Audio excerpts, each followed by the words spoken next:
My dad died when I was 4, and I was like the last child. I've been beat by men out here. I've been robbed. It's not fun, I'll tell you that. But I still haven't got it together yet, and I don't know why. We have a date set for me to go to rehab. We've been working on a couple of things that I have for some legal trouble. It's so hard when you relapse to get back on your feet and back into like recovery. Addicts control Baltimore City. We control this city. We're putting the drug dealers through school, their kids through school. We're putting everybody in cars. You know, we're doing this, especially the working girls. We bring in the most money here.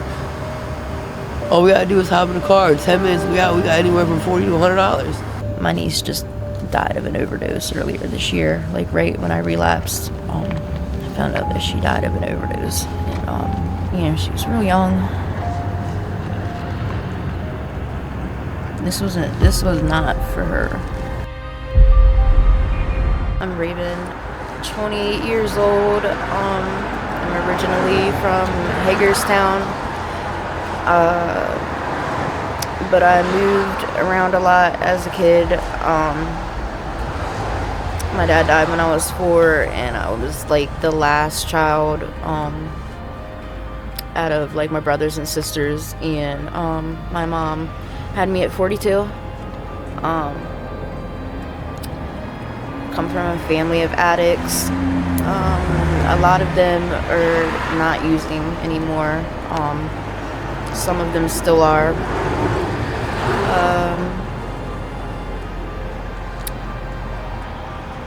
I guess I knew I was always told I was going to be an addict, right? Like if I were to do drugs that I would be an addict. And I kind of came from like a lot of using like blatantly in front of me. I didn't really know what it was, but you know, I knew it wasn't right, and we struggled a lot.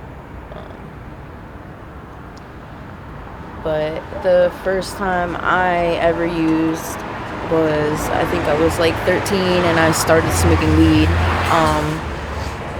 And I should have known that I was like doomed, because I got in trouble and I was on I did community service, and my last day I smoked weed in the probation office where I was shredding papers. Like, who does that? You know what I mean? And I was put on indefinite probation, but due to that, I actually was the first to graduate high school out of my whole family until my nieces and nephews. You know, it was a part of like me having to go to school was, you know, a thing in order to get off. So, but after I graduated, whenever I was 16, I graduated a year early, at 16. And I met some guy, like most of us do, and I started doing pills, and then it slowly gravitated to what I was told it was Suboxone or Subutex, that he was leaving me Subutex. Like, he would go into the bathroom. I was so naive that he was going into the bathroom to do Subutex, but really he was going in there up, and I didn't even know.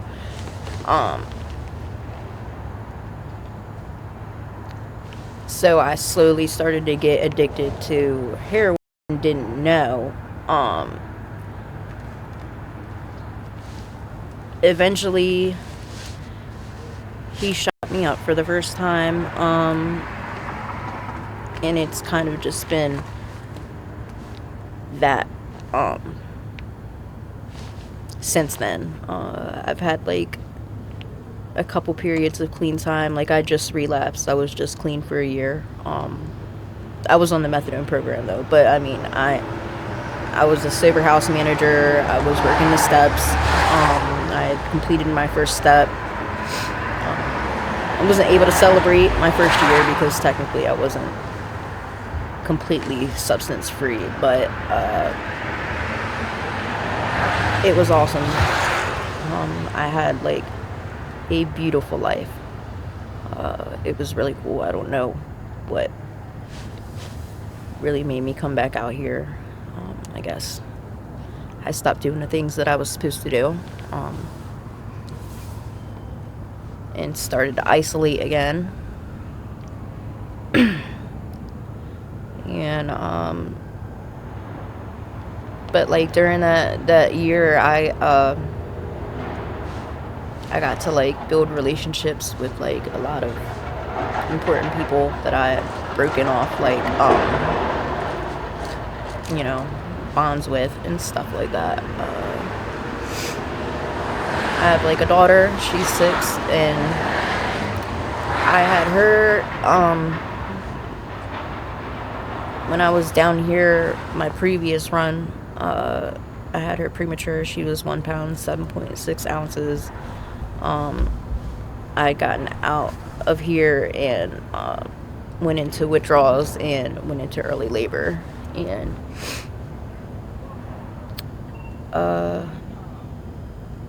I had custody and stuff like that. I did everything that I was supposed to do. I was clean for a little bit, and then I relapsed again, and it was around COVID, and we came down here.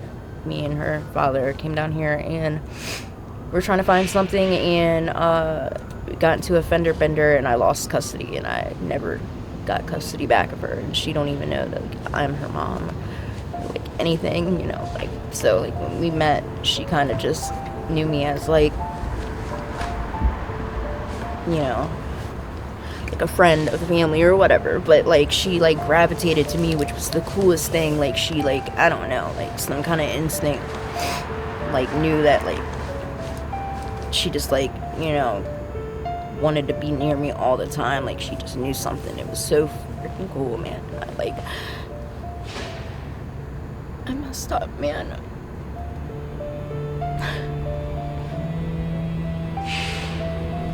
I'm back down here again, and my baby father's not here anymore. He's in jail, and like I'm out here. I'm just supposed to be this out here, man.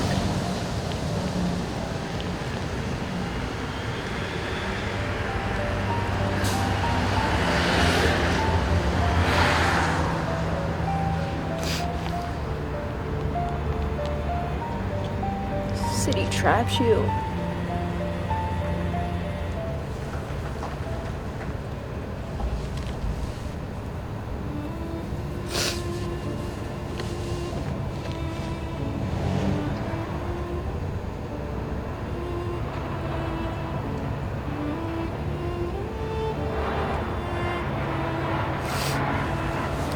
It's getting colder out here, man.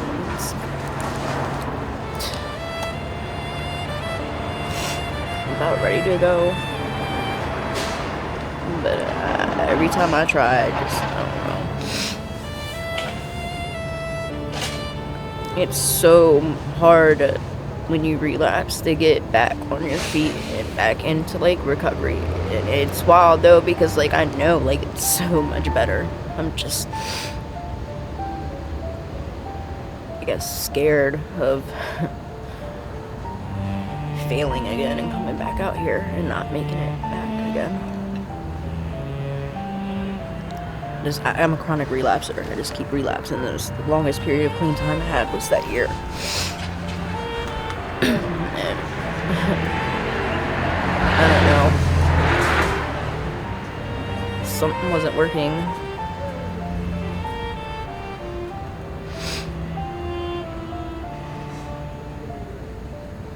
Like a lot of work to do, man. I gotta get out of here though. See where it's at. You think you currently are at rock bottom right now?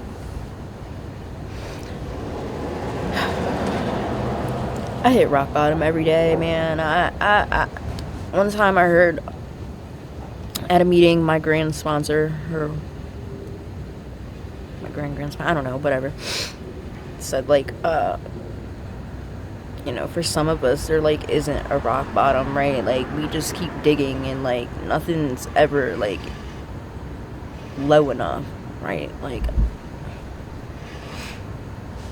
there's so many different rock bottoms, like, you know. I mean, I'm out here, I mean, you know, I adapt to like all types of stuff, especially like moving around as a child all the time from school to school to school. Like, you know, I know how to just adapt quick enough and like survive. That like nearly the only thing that ever really gets me out of here is death, almost dying. I mean, I've had like multiple blood clots, you know, like the blood infections. I had to get blood transfusions from bleeding out so much, not being able to, you know, get high because I couldn't get on.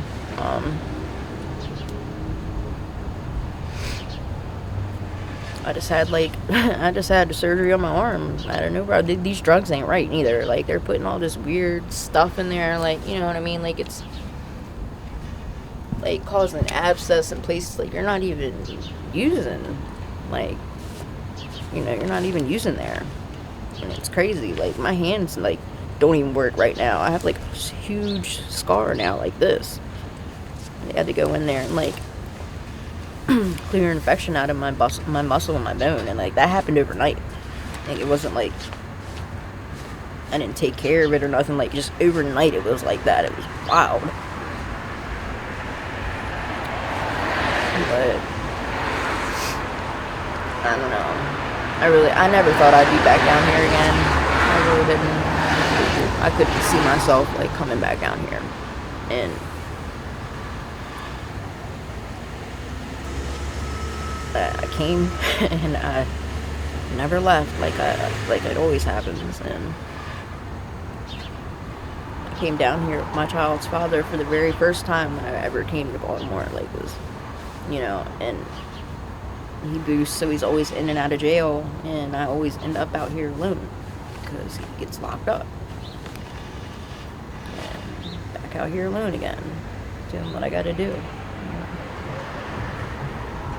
to get by. I mean, thankfully I have, you know, family that still supports me, even though, you know, it's enabling to a certain extent, but there's like things that you gotta do out here that you don't want to do, you know, and it's dangerous.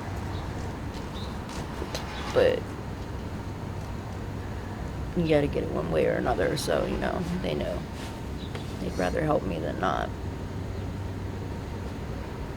So how did it make you feel growing up that you were told that you would be a future addict? I used to hate drugs. Like, I agreed. I was like, I'll never touch them. I never wanted to. I don't know why. Like, I guess maybe daddy issues, like trying to bond with this guy or something. You know, not having a dad growing up or whatever. But I knew,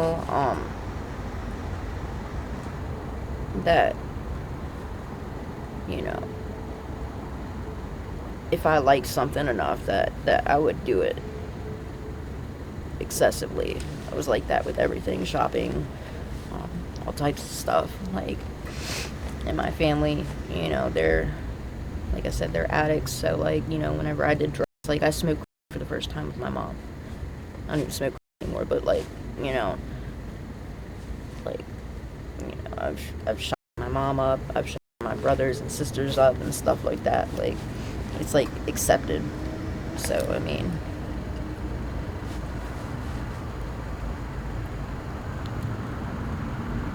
I don't know. It just felt normal. Around what age were you around that time? Probably like 17, 18. So you started using heroin at what age? 16. Well, almost 17. It progressed real fast. So, it was pills first, then heroin. And then, I tried cocaine. So I started using heroin when I was 17, and then, it, like, graduated from heroin to, like, started like sniffing or whatever, and then it started to shoot, and then I tried for the first time because my sister went out to go get something, and I asked her to get me, soft or whatever, and she came back with hard, and I was like, I don't even know how to smoke this. So I don't know, I called my mom, and we smoked crack the first time together, and then kind of just became like a thing, like, we would all just use regularly together.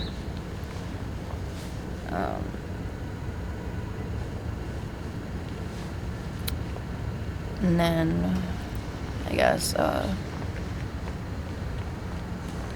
once I branched out kind of on my own, they were doing their own thing in Hagerstown, like I said, like, and then I came down this way, and I met my child's father, and then that's like how I got out here. Homeless.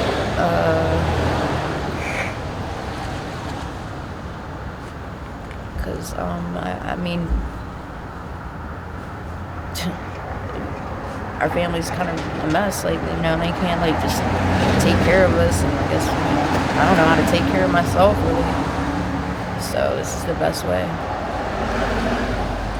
don't know how, at least until last year. I mean, I like kind of became an adult last year, for real, for the first time. Like, I got like an actual paying job, and it was like paying bills and like doing stuff, like real people stuff, like going to Six Flags, and like I went on an AA retreat, and like all types of stuff, man. It was really cool. And like, I don't know, I feel like I'm on autopilot again.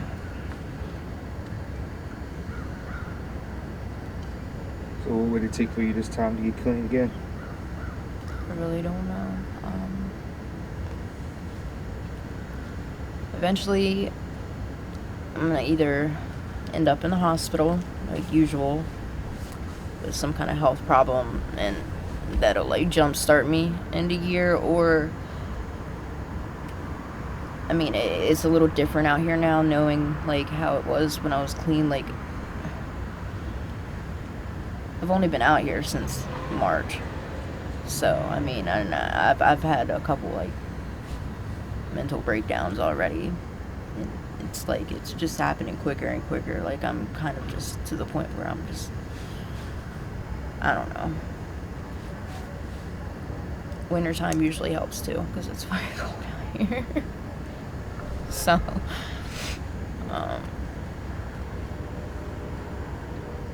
hopefully it doesn't take for something bad to happen. Hopefully, you know what I mean, I just end up going in. But I can't say for sure. Everything switches all the time. What advice could you give a younger generation?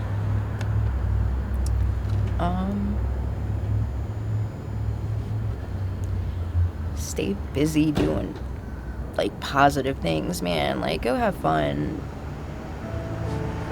Don't try to be cool and like do drugs, because you hear that shit in music and like all that stuff that's like, it's becoming like really accepted now, and like it's cool to do this stuff, and it's not, because that shit, I mean, you'll be here, right,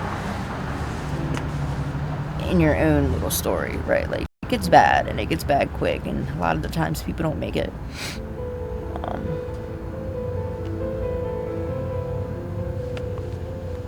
My niece just died of an overdose earlier this year, like right when I relapsed. I found out that she died of an overdose,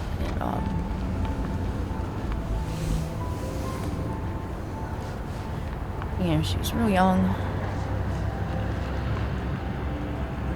This was not for her.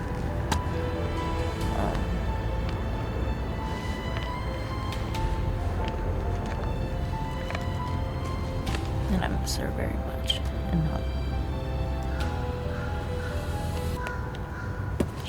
things and just thought it was cool or like the thing to do or like, you know, but it's not. It's killing people.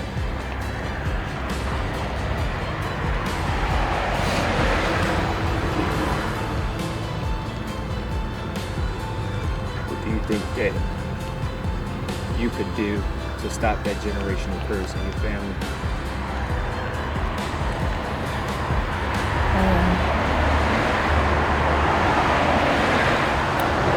Well, I mean, I know for like me, like with my daughter, even though that I really love her very much, and I have loved for her to be like in my care or whatever, like I feel like everything happens for a reason, right? And that she ended up where she should be, right? Like where she's at right now. She's not around any drug use. She has everything she wants and needs and stuff like that. And I feel like the best thing I could do is let her be happy there, and then eventually, like if she were to find out, like you know, well, when she does find out, like I am her mom, and she has questions, I want to be honest, but not like, you know, only answer the question, not any more, not any less, right? Like I feel like having some knowledge about like what happens and like what goes on, and what like I've been through or whatever could help.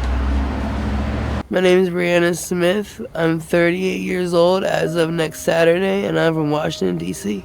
I've been here in Baltimore since February 2022, and drugs brought me here.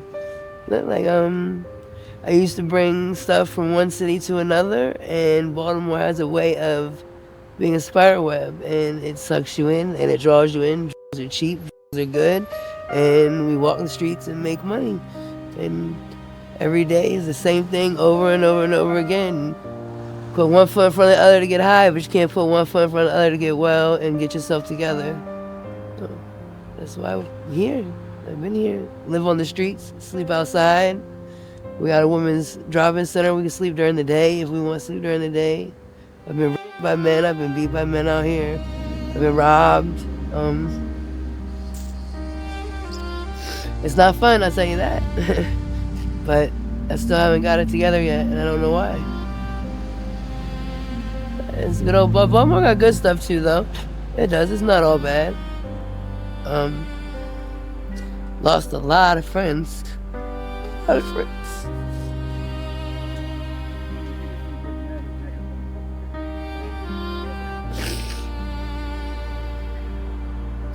It's bad, yo. It's crazy. The drugs are bad here. I just don't understand. You can't leave. It won't let you. It's the sick web, yo. You try to leave, it pulls you right back. It pulls you right back. Every day, it pulls you right back. One day, I'll get sick and tired of being sick and tired. It's not yet. Have you ever tried before? Not since I've been here. I did it when I was in D.C. Well, how much clean time did you get? I got out March 9th, 2020, and COVID shut DC down on the 13th. So, like 5 days, I didn't have a chance. My first time in recovery. You know, treatment's when you're in the program. Recovery is when you come out here. I was clean here twice, but that was because I was in jail. I did the methadone program, and you get with a guy, and he uses, and next thing you know, you fall right behind him because there's nothing to do if you guys aren't getting high together. So do you think you need to leave this environment to get clean? Oh yeah, most definitely. Most definitely. I'm not strong enough to stay here and do it, no. No. Not right now. So what's something that you learned about yourself out there? I'm stronger than I thought I was. I've dealt with some things that the average white girl just probably would never, ever, ever have to deal with. Yeah. I was shot at right here on this corner with an AK-47. I was right behind this building. I slept in these storage units behind you, these blue and white buildings. You know, I grew up in a regular upper middle class family, you know? I went to George Mason University. I got a college degree. Got 4.0 GPA. And I'm out here doing this. So, and my birthday's next Saturday.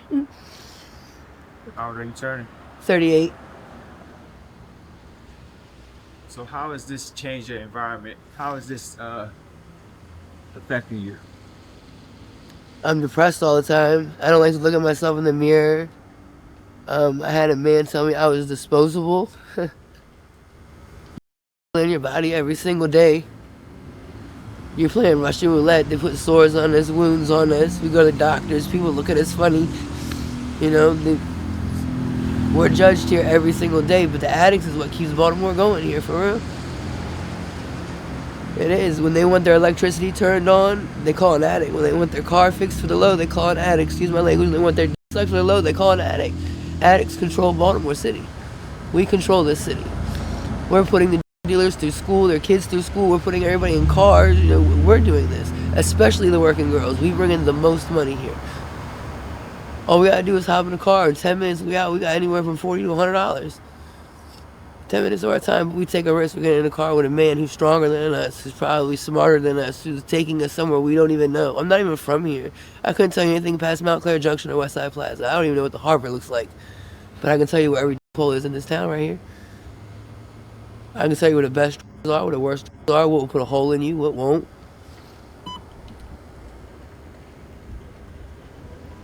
Been about 8 people that I've lost in the past 2 months from overdoses. Or from things being in the dope that aren't supposed to be, being septic. You know, people getting real swollen. And, you know, my friend had maggots, like huge maggots coming out of his arms, rats eating at his wounds and stuff. And, you know, just, you know, he was somebody's dad. He was somebody's son.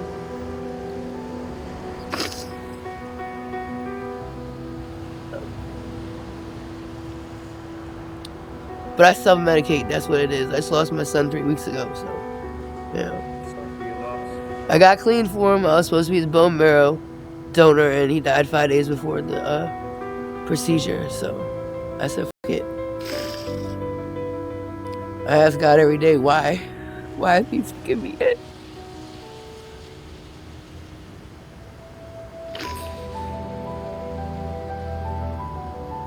I don't know why I'm scared. I'm not scared to get high. Why am I scared to get clean? Because I don't want to face that, I guess. I don't know.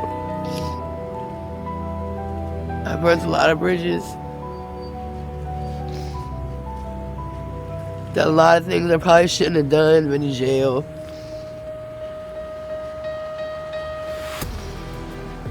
Eventually I'll get it together. Hopefully. Before it's too late and I end up in a body bag or a box.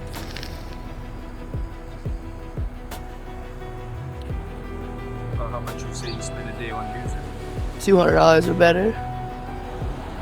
Depending, because I have a significant other that gets high with me too, so it's 2 of us, it's not just one.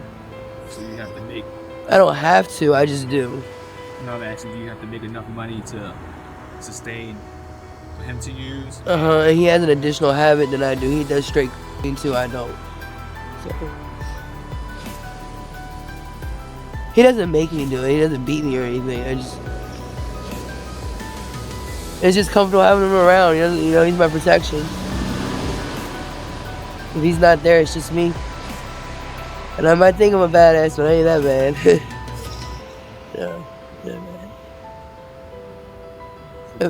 Describe a day in the life for you. When you wake up, what do you do? First thing I do is, hopefully I have drugs already, and the first thing I do is I take a hit of the crack stem. After I do that, I cook up I put it in the needle and I hit myself. And then it's literally a vicious cycle. It's the same routine over and over and over again, expecting a different result, which is the definition of insanity. Every day. Nothing changes. They give out teas, which makes us their test dummies. You know, people falling out in the middle of the street. I've never OD'd or went out. I don't know what it feels like, but I've saved a lot of lives with Narcan here. A lot. I saved a girl. A date slit her throat open. I didn't even know her. I took my clothes off in the middle of October and tied them around her neck. You know, save her life. It's my homegirl. She's still alive today. You know. It never stops, over and over again. I told my boyfriend 2 days ago, I told him, I said, all we do is argue and fight over drugs and money. I said, well, if that's gonna be what we're gonna argue and fight about, well, guess what? I'm gonna leave drugs and money out of our relationship. And I haven't seen him since, and that was 2 days ago. So with that being said, that goes to show you what my relationship's all about, drugs and money. I don't even know if he likes me with sober eyes. When you are sober, you see things differently than you do when you're getting high. I'm covering up something that I don't want to face, but the thing is when the high goes away, it's still right there. Baltimore does offer a lot of things and resources for us. We just don't utilize them. And I don't know why. I guess I'm afraid. So do you think when you do get clean one day, do you think you might suffer from PTSD from everything that you experienced out here? Oh yes, most definitely. I already do. I have no type of affection, whatever. It's completely cut off. It's when you date and then you prostitute and you sell yourself for absolutely like nothing, and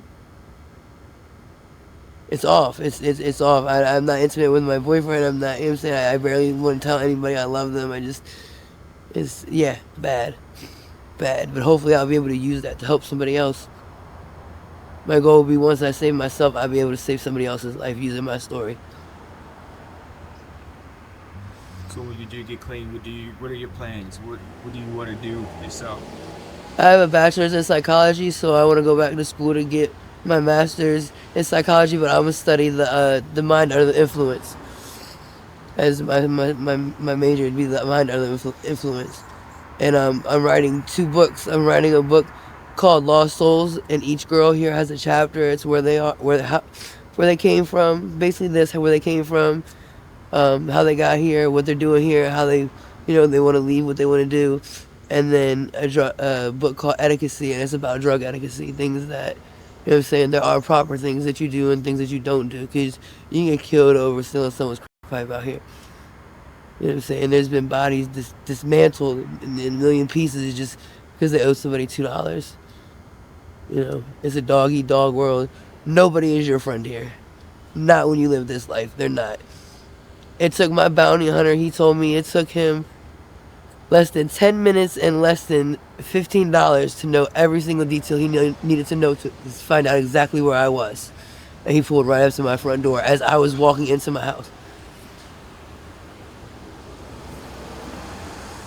What advice could you give the younger generation that might want to step out here and use? Like I told my kids, it's not worth it. You're here one day and then you're not here the next. Every day I wake up thanking God that I just able to breathe one more time. Maybe I'll get it right today. You don't want to live like that. You don't have to depend on something every day to get yourself motivated, get yourself going. You want to be able to get up and just go. Live your life, enjoy it, because it goes fast. It goes fast. I'm just happy that at 38 almost, I'm still able to say that I'm here. And that hopefully I'll get it together, hopefully. I know I will, I just don't know when. Hey everybody, it's Cheeks. You guys know who I am by now. I'm sorry I look a mess. It is very cold outside here in Maryland. It is freezing. And as you can see, I am bundled up in a million clothes. I actually have been talking to a friend of mine that lives close by. His name is Thomas. We have a date set for me to go to rehab. We've been working on a couple of things that I have for some legal trouble that I have to get squared away before I go. So that'll be taken care of hopefully before I leave. If not, while I'm in there. I've lost probably about 8 friends out here since you guys last heard from me. 2 of them were murders, the rest of them were overdoses. Tim is not around anymore. He's around, but he's not allowed to come into the neighborhood, so unfortunately, whatever had happened with him and transpired, hopefully he gets through that and he's able to, be back here, because he does bring a lot of happiness to our neighborhood. But it's very, very dark and dismal in these streets lately. Just like a rain cloud's been over this city. Just fires and just people fighting and beating people up and just stealing and out of pocketness and just craziness. And I honestly don't know how it is that I managed to stay here for so long and how I'm still here right now, but at least I'm getting out. And I do plan on coming back, but I want to come back for a different reason, as you all well know. I did find someone to work with who shares my ideas for a couple things for future endeavors, helping people like myself, and I hope that goes well. But yeah, I just want you guys to know that I'm okay, and I appreciate all of you so much. You have no idea how much I've cried reading the comments, and how much that I have appreciated and held on to the warm well wishes, and just that's amazing that you guys are so supportive of someone like me, and I appreciate it.